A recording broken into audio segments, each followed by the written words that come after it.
أم أديب من أندونيسيا تقول: ما هي أشكال الصدقة الجارية؟ أتمنى توضيحها. وهل إصلاح المنازل يدخل ضمنها؟ مثلا تقول: عندنا في أندونيسيا كثير من المنازل تتأثر ويصيبها الخراب أو الدمار بسبب الفيضانات من الأمطار والزلازل وغيرها من الكوارث الطبيعية.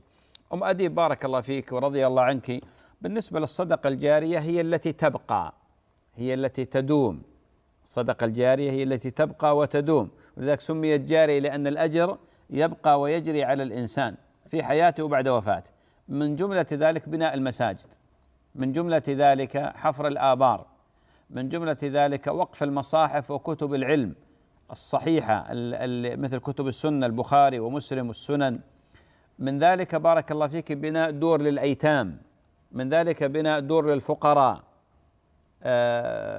من ذلك مثلا الأوقاف كثيرة اللي ذكرتيه. نعم هذا من الأوقاف.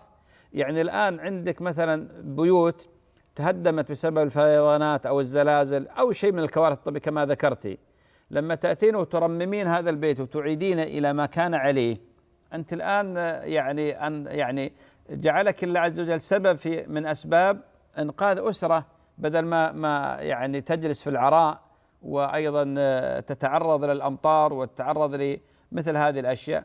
هذا من الوقف، ولذلك لك الأجر والثواب بإذن الله.